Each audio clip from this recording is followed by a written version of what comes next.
Whatever the occasion, effortless elegance is right this way. Because Hilton brings you new ways to stay courtesy of the Nomad London. And it doesn't stop at award-winning dining in a space draped in velvet and illuminated by vintage chandeliers. No, this day goes beyond with unparalleled personalized service and attentive hospitality. Oh, and did we mention the Nomad London can be booked using your Hilton Honors points at Hilton.com? Hilton, for the stay. This Steve Jones Show podcast is now loading. The Steve Jones Show podcast is presented by Sunbury Motor Company, Purdy Insurance, and Brewers Outlet.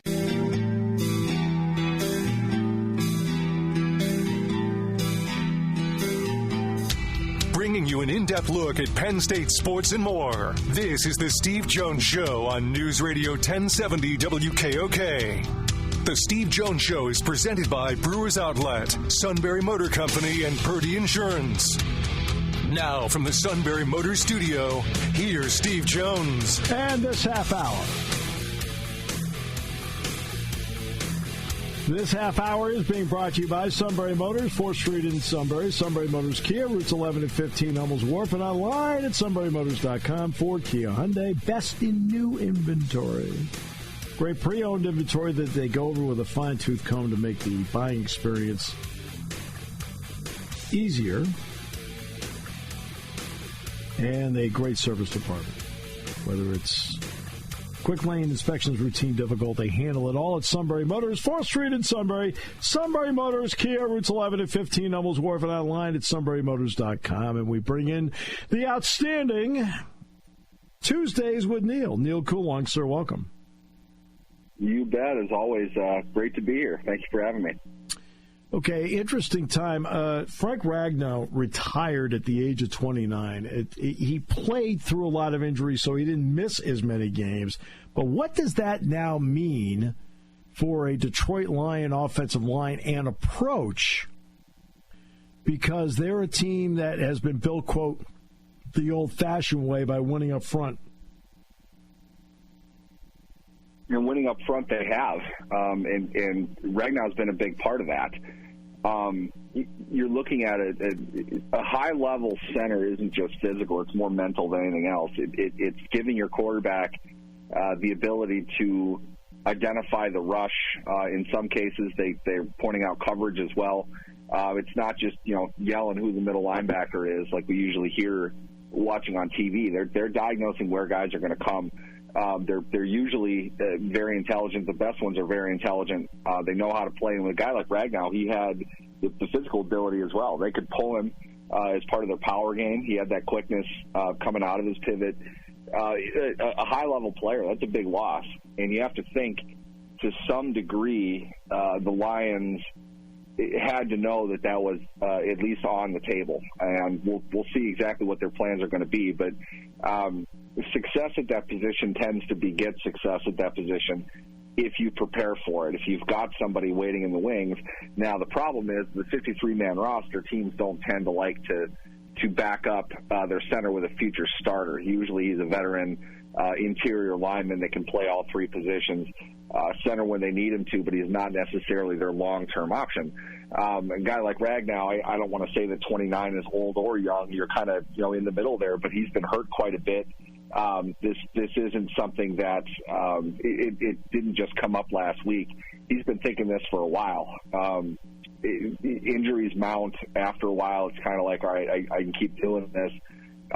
It's just not worth it anymore. And I think that's the decision he came up with, which is unfortunate for the Lions. But it's been a team that has existed largely on the ability in their scheme, particularly in their run game.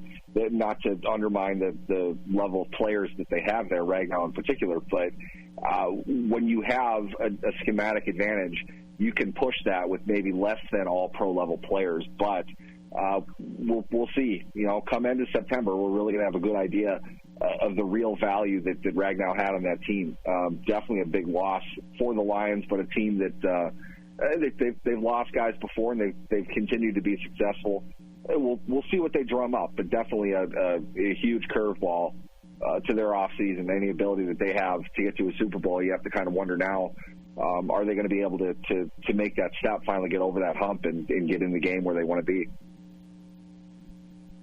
It looks like Tate Ratledge, the rookie from Georgia, may get the first shot at that. Ragnow's important, but they still have Penei Sewell, which is really important in all of this. The New Orleans Saints need a quarterback. With everything that has gone on, where do they play in all this? Because we know what the Steelers and the Rodgers thing and so forth. Where do the Saints play in all this? Because they need one. Saints have a pretty rough quarterback room going into the year. Some might say that's by design. Yeah. I think it's easy from a conspiracy theorist perspective to say that they're the ones truly, tanking for Arch Manning, whether he would enter the draft or not. They don't know that now, of course, but obviously there's the familial tie with the city of New Orleans, where he is from, where his grandfather was a legend, and his father and uncles starred within the local community. So you could definitely see pretty strong bet if they happen to get the number one pick that they would select Arch Manning. I think that certainly the story writers of the NFL would want to plan it out that way if they had the ability to do so. So it's clear and obvious. Two teams in the NFL, add Cleveland to this as well. Three teams in the NFL that absolutely need a quarterback, both now and next year. The Saints, the Browns, and the Pittsburgh Steelers. So looking at comparing the three of them, I almost think that New Orleans is twice as well situated as either of those other teams to get that number one spot. I would say that they're definitely an odds-on favorite for it. And again, maybe that's by design. I don't think that Derek Carr. I'm not saying that he retired involuntarily, but I don't think he was going to get the money that he would have wanted to play for this season. Right. And I don't think the Saints necessarily had much of a problem in wishing him the best and giving him a gold watch and seeing him enter into retirement. Their quarterback position is not going to be good, just considering what they have. With Shucky, you're looking at a young player a non-young player who's got good upside. That's kind of an odd combination. Maybe the upside they see is a lot of experience playing, because the guy's been playing since like 1992. It's kind of hard to forget.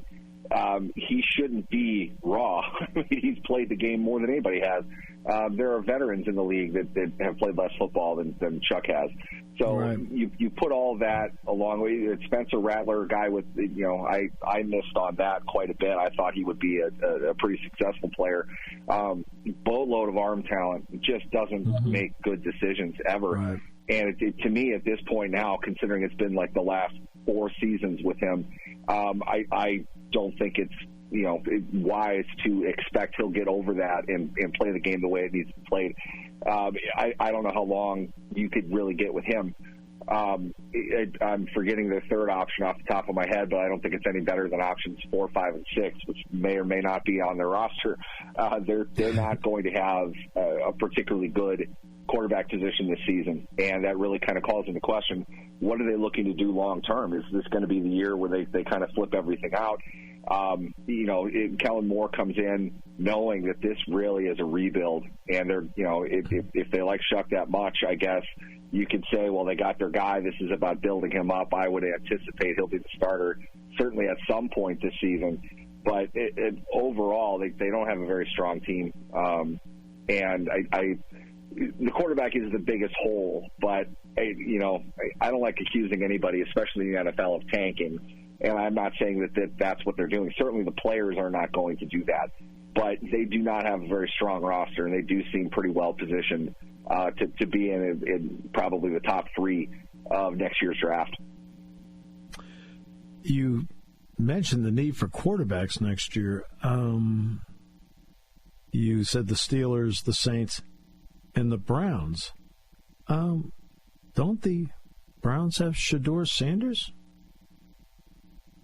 Yeah, they have a lot of guys. They have several quarterbacks. I've said this. there are things to like about Shedeur. He can play the game at a certain level. It's just that he doesn't have much of a ceiling, I don't think. He's not physically, a high-level guy. Fifth round, I think, is call it atmospherically charged. I think there was a reason he fell to the fifth. The second, I think, is probably the most reasonable, just simply because he's played quite a bit. He's experienced. He's smart. He recognizes what's going on. He knows what a defense is doing against him. He knows where to get the ball. He's a good decision maker. His thing, probably more than anything, is you watch him. He drops back in the pocket when he sees pressure, which, unfortunately for him, 2 years at Colorado, he saw quite a bit of pressure. But it's not production that you're looking at. It's how he's reacting to that. And a player that lacks high-level athleticism cannot go backwards in the NFL and expect to get anything out of it.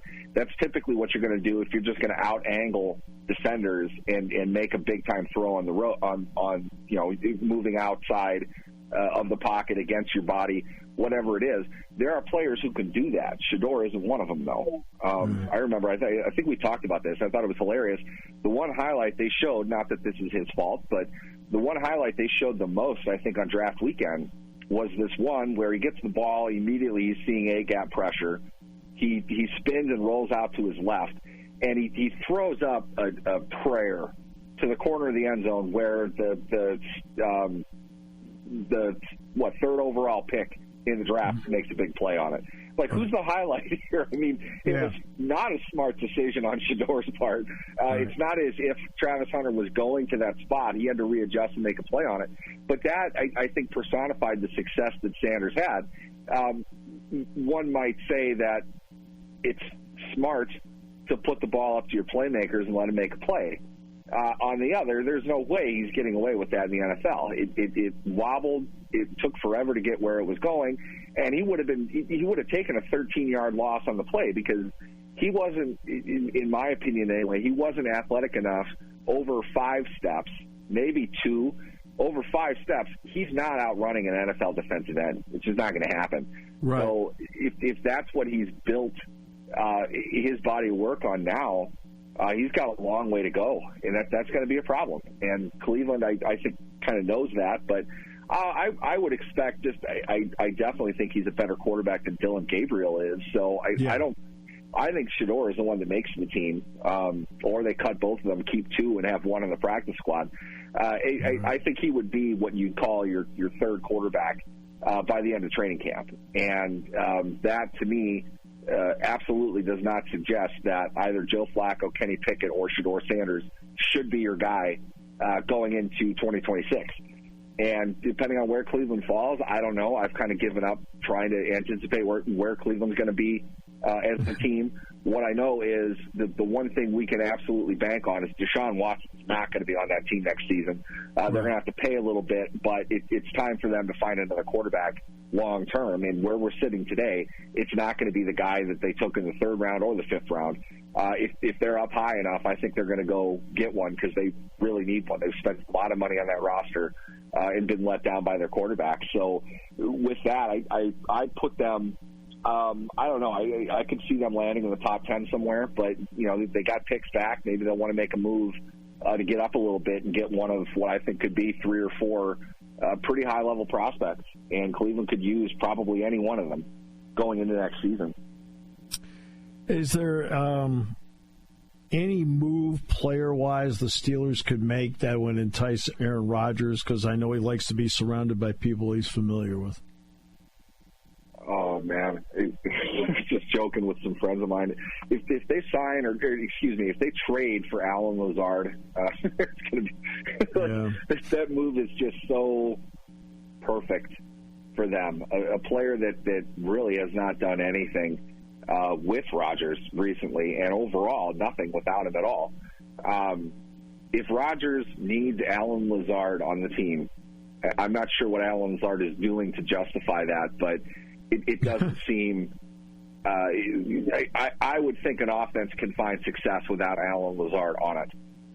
There are plenty of veteran, no-name, kind of nobody receivers on the Steelers right now. I don't think they need another one. If they're going to go get a dude, go get one. But it's not Lazard. Beyond that, Rodgers, I don't. The situation hasn't really changed. No. This is what the team is. Do you want to be a part of it or not? I think he might have some moderate success. I could see him. I mean, largely last season, he looked terrible the first half of the year. He didn't look. Second half, he was good. Some of that could be coming off of injury. Second half, he had some moments in there. That kind of makes you think, like, all right, this might be better than what they had last season, maybe. And at that point, that's a high bar for the Steelers. They're not going to get better than that. So I could see either way. I'm not sure it's going to matter where Pittsburgh's going to land in the end, because with Rodgers, maybe their odds increase a little bit. Without Rodgers, it'll be another year where 15 of their 17 games they're played with the lesser of the two quarterbacks playing in the game. If you get Rodgers in there, maybe that goes to 12. But by and large, they're going to be outmanned at skill positions again.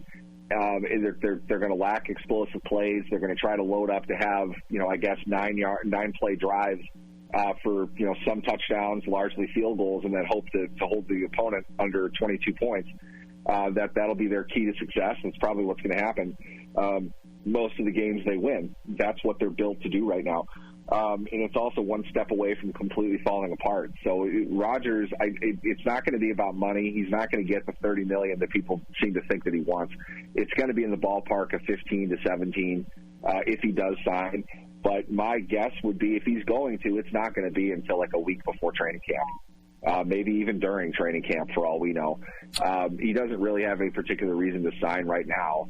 But the Steelers, they've presented the entire way that they're comfortable allowing the triumvirate of dominance of Mason Rudolph, Skylar Thompson, and Will Howard compete for a starting NFL quarterback position, which is just bizarre to me. But that's what they've set themselves up to do. If they're hanging on, waiting for Rodgers, I don't know if the situation gets any better or worse. I think it's kind of the same thing, and it's not going to be great. It's interesting because I talked to Mike Yursich a little while back, who was Mason Rudolph's coach at Oklahoma State. And he's a little bit surprised that Rudolph has at least done a little bit more in the league. Not a star or anything. How do you view Rudolph? It's an interesting question because he gets broken down with like the ultra harsh lens for being around the situation. The situation being in Pittsburgh. Ben Roethlisberger would have rather had somebody other than Rudolph, allegedly, didn't talk to him at all. Not that it's, the veteran starter's job to coach the backups, but there seemed to be kind of an edge there to it. When he got in there initially, and we've said this before, I thought he looked pretty good against Baltimore when he was brought in for his first action after Ben went down. And then Earl Thomas knocked him across the Monongahela, and I don't know if he came back the rest of that season. Right. That's 1 year gone for him there, but I thought he did okay. And in the last game, the longest amount of time from that devastating hit that he took, the last time that he would play that season, he played pretty well. You were kind of encouraged, he might have something there. He had his ups and his downs, to put it mildly. I think by and large, this is kind of the nature of a backup quarterback or a fringe starter. His opportunities, when he had his opportunities, he didn't make the most out of all of them. Not that he should have, or that's reasonable to ask of anybody, but he's got moments in mind that you think this isn't going to work at all. He's not going to be there. He has games like that. But the last 3 games he played in Pittsburgh, he played to me like, my career is on the line. I'm ready for this. This is my moment. And he went out and made things happen. And I was impressed with that. And then he went to Buffalo for a playoff game on the road. They weren't going to win that game. I don't think anybody thought they were going to. He didn't have his best game, but he did some things in that game that were okay. Might have been the best quarterback performance we've seen from a Steelers quarterback in the playoffs for a while. Not that that says much, but he competed. He went out there, and it wasn't going to be enough. You're not going to beat that team on the road in the first round of the playoffs, not with the roster the Steelers had. But I thought he was all right for what he was. But my thing was always, I don't have any reason to think over 17 games he's going to be better than he is worse in that time. I think he could have a stretch of 8-10 quarters where he plays pretty well. He's going to fall off, though. There's going to be times where they're going to beat him. Not a great athlete, but he gets rid of the ball. Not the most accurate passer in the world, but he will, deliver it to somebody that he appears to think is open. Decent deep ball thrower, but not somebody that's going to get away with, hard, difficult, 15 to 18 yard out types of throws consistently. Some things are there, but I think in the end it's a lot of not enough, if that makes sense. I think he can start for you over a couple games, but he won't do well. And part of the reason I say that is because that's what happened in Tennessee. I believe, and I said this at the time, he signed with the Titans because he thought he was going to be able to play in that offense better than Will Levis could. That's right. And I agreed with him. I think that's why he did it. He wasn't going to get much, but he had the opportunity to win the starting job. Maybe not right off, but he was going to get, and he did. Granted, Levis went down with an injury, but Rudolph had that job if he could have kept it. Now, everything went wrong for the Titans last year. That's why they were drafting number 1 overall, and you can't blame them for taking, a very talented quarterback for cheap for however long. It was time for Rudolph to move on, but I thought we saw some things that kind of show, like, fringe starter. I think he's still there. I don't know if I want him on an extension, and the Steelers didn't either. They signed him to a 1-year deal, as close to the minimum as possible. So not a whole lot of faith from the team in him being a guy beyond this season. But I'd say right now odds are better than they are not that he starts a couple games for the Steelers this season. My friend, always a pleasure. Appreciate you. Absolutely. Thanks for having me, guys. All right. Neal Coolong joining us in this half hour. Brought to you by Sunbury Motors, 4th Street in Sunbury. Sunbury Motors Kia, routes 11 and 15 in Hummels Wharf, and online at sunburymotors.com on News Radio 1070 WKOK. After Zoomies at the dog park, it's time for Drive Up at Target. In goes a big bag of kibble and one squeaky chicken toy for the good boy. Drive Up that's ready when you are, only in the Target app. Just tap Target. How repairs get difficult? Well, I just don't know. Me neither. We get good. Sunbury Motors.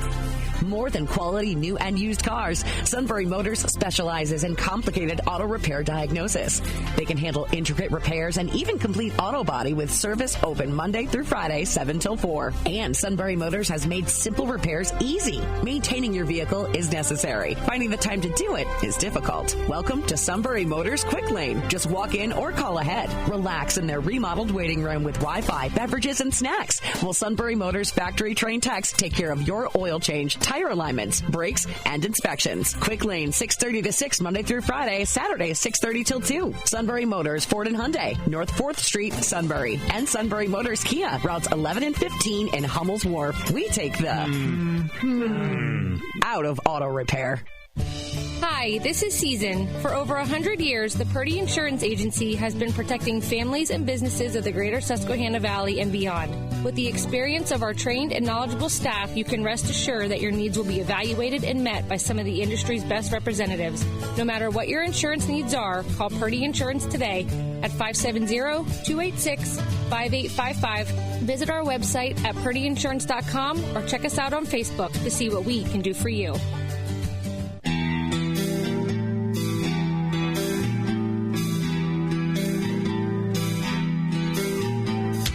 Bringing you an in-depth look at Penn State sports and more. This is the Steve Jones Show on News Radio 1070 WKOK. The Steve Jones Show is presented by Purdy Insurance, Brewers Outlet, and Sunbury Motor Company. Now from the Sunbury Motor Studio, here's Steve Jones.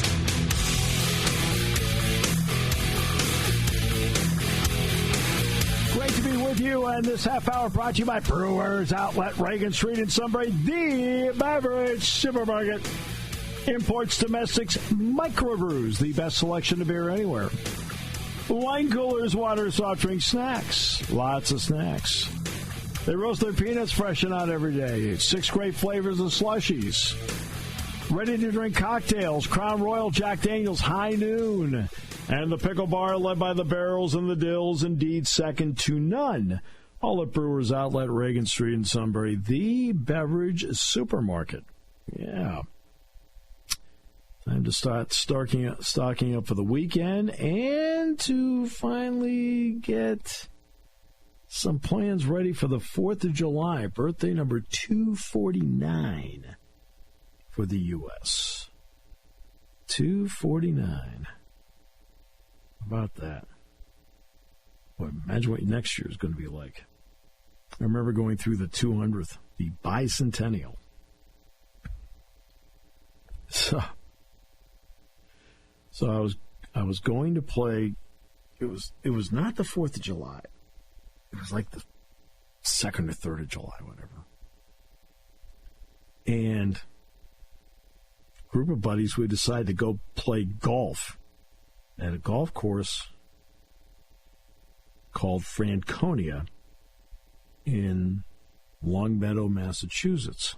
So it's just over the line from Enfield. Enfield's the last town in Connecticut before Massachusetts. Well, and we're going to the golf course. We're doing fine. Suddenly we make a turn here, turn there, boom. And, oh, my God, suddenly we're in the 4th of July parade. We're actually in the parade. I wasn't driving. And turn left, we turn right, and we're on the main street. And like, oh no, we're in the parade. The Longmeadow Bicentennial Parade. We're like, we have to get out of here. And I looked at everybody and said, look, just make the most of it while we're in here. Like, it may be 20 feet, it could be 200 feet, whatever. So we're waving at everybody. They're like, who are these guys? They must be important. We finally pulled out and got out of there after about maybe, I don't know, a quarter mile, third of a mile. But we're waving, hey, how are you? Hey, good to see you. Happy 4th of July. Too bad it was before Animal House. You would have thought of leading the band into the dead end. And believe me, there's some bands I've been around that would have followed us to the dead end. We could have been Kevin Bacon. What was it? Don't panic, all is well. Boom. Just plow through them. Ah, yes, Carmine, you and that zoo fraternity. Oh, my goodness. They shopped that thing around, Animal House, to every conceivable campus they could find. Everybody kept saying no, because they kept looking at it saying, oh, you've got to be kidding me. Right? And finally,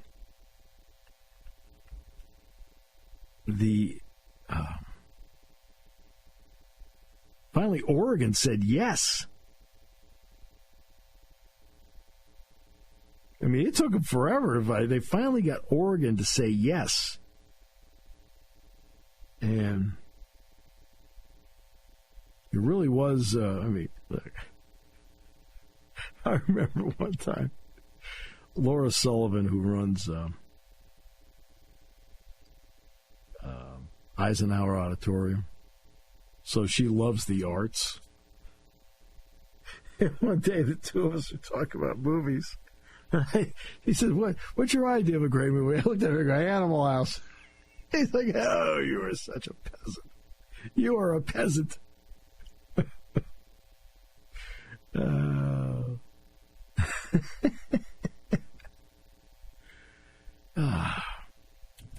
Hey, I'm highbrow. I'm sitting here wearing my Step Brothers T-shirt. So, oh, are you really? Yeah, yeah.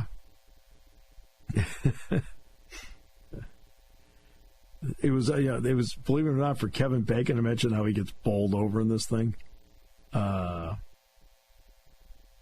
It was actually his first ever role. And I guess what they did is that with John Belushi, because he was doing Saturday Night Live at the time, they flew him back and forth to Oregon twice a week just to shoot his spots.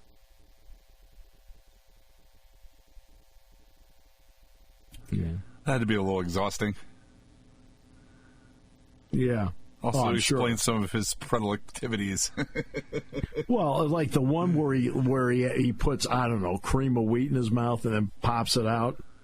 Right? He says, "Guess what I am now?" Yes. Right? He says, "I'm a zit." Right? I guess that was completely improvised. John Landis is directed. He says, "Look, just follow him. Just look at what he's doing." So, oh well. I mean, who's the character D-Day? They wanted that to be Dan Aykroyd, but he couldn't go do what Belushi was doing, flying back and forth because of everything he was doing in New York. So,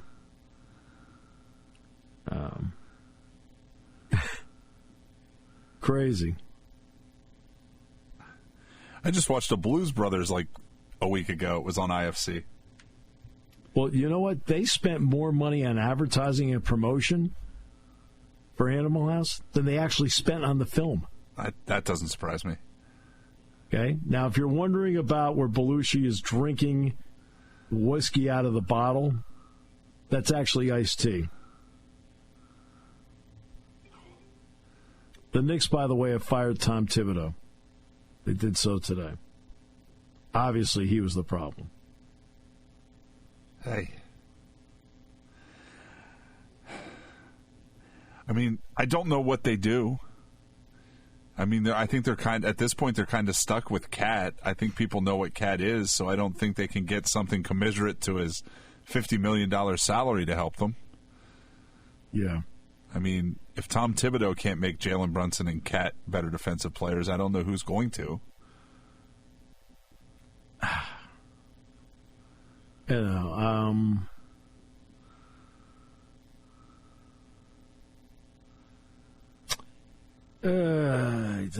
I don't know. I mean, it couldn't just be that the Pacers were better over a 7-game stretch, right? Right. Look, I'm not going to sit there and go, "Ooh, I'm the biggest Tom Thibodeau fan." As you know, I could care less. Yes. Okay. But this is also one where you're trying to tell your fans, "I'm doing something." Okay, what did you do? We fired Thibodeau. Yeah.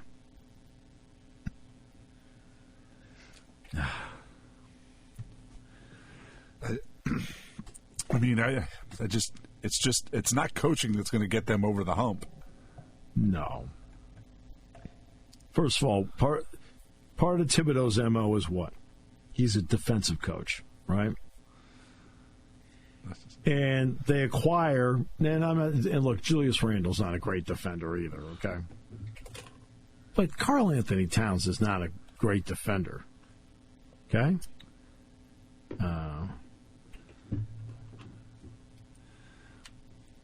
And it just doesn't fit with, like, some of the personnel did not fit with how Thibodeau liked to coach. Now, it's not going to be perfect. It's not going to be perfect. But now they're going to, it'll be interesting to see who they get. I wonder if they elevate Jalen Brunson's father. Is he on the staff? I thought he was in the front office. No, he's on the staff. He's on the bench. He's on the bench. I think he has some personal issues that will not allow that to happen, I think. Oh, I think you're right, but I'm saying I wonder if at this point, does the NBA care? No, that's probably a good point. But, I mean, heavens, I think between the Cavs and Knicks, I mean, I guess you feel like the East is wide open now with Tatum's injury, but yes, it is. I don't know. Does a different coach make them any better than the rest of the teams? I don't think they do. I just think this is one of those stretches where, who knows who's going to win the East next year? I mean, the Sixers could be a heck of a lot better with a little bit of health and the right draft pick. Yeah, I don't know. I realize that's a Pollyanna-ish view, but sure, I understand it. No, I understand that. It just, I mean, Brunson is an excellent offensive player and is really terrific in the clutch. That's fair, right? Right. All right. But he is Waldo. You attack him at every possible angle you can get because he's not a good defender. Okay. Now, do I make sure he has the ball? You're darn right.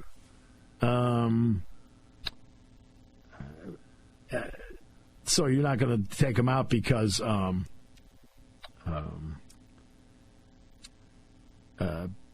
he's not a great defender. I need him out there offensively. This game is about scoring points. He doesn't prevent many, but yeah.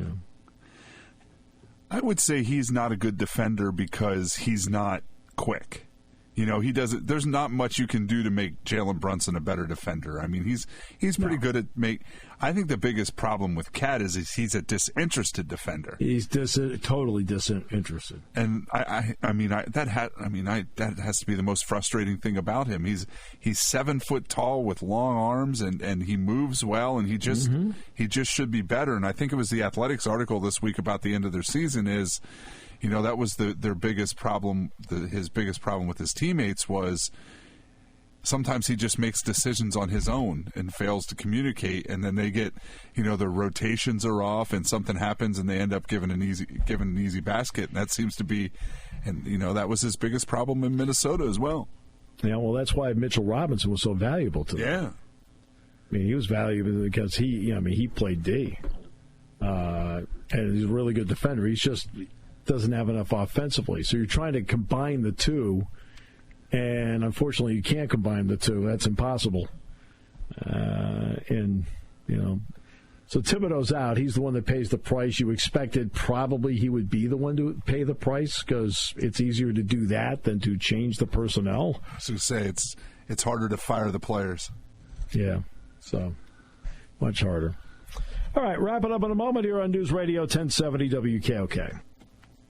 Party time, game time, or just fun time. Doesn't matter what time it is because it's Brewers Outlet time. The beverage supermarket has the area's largest beer selection. Imports, microbrews, ciders, and domestics. Pick from over 100 ice-cold 12-packs and dozens of 24-ounce singles. Soda, snacks, hot sauces, fresh roasted peanuts. Make it one-stop party shopping, and don't forget the pickle bar. So whatever you're celebrating or just doing it up, Brewers Outlet, Reagan Street, Sunbury wants to see you. And thank you for your years of patronage. Tom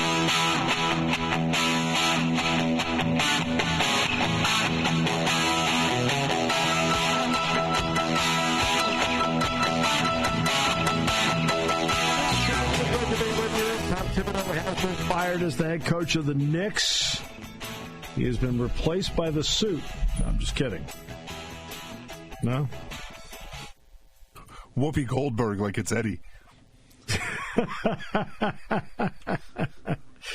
I don't think so. There was a movie years ago, I think it was entitled Fast Break with Gabe Kaplan, who was the actor from Welcome Back, Kotter. And they hire him at I think it's like Nevada, Reno, I think. They don't say it's what the school is, but it's in Nevada. So you're going to assume it's Nevada, Reno. Their big showdown is with UNLV at the end. And they said, look, your job's to win here. He said, I don't care where you get the players. So he gets 4 players because he comes in from New York. So he brings 4 players from New York. Now, one of them is Bernard King. Mike Warren, who played for UCLA, who was in Hill Street Blues, right? So he's got 4 legit players. He has to come up with 2 other guys just to round it out. And he says, look, I'm going to pay you $200 for every win. That was his paycheck, $200 for every win. So they win their first 20 games. So he's going to go out, he's got to get $4,000. 200, 400. Kind of looks around after he gets to 4,000. He says, here's another 200 as a bonus. Okay. Don't spend it all in one place. Ay. Yeah, I think the movie was Fast Break. My high school English teacher played high school basketball with Bernard King. Really? Yeah, Mr. Edwards came down and played at Bucknell for Jim Valvano and stayed in the area. How about that? Yep. There's Bernard King and Ernie Grunfeld, right? Yep, at Tennessee, baby. The Ernie and Bernie show. He used to take bus trips down to the Bullets games, and Bernard used to come out and talk to us after games. Until the gun incident. Yeah. That would probably end it. Yep, then he stopped. Yeah, I would think so.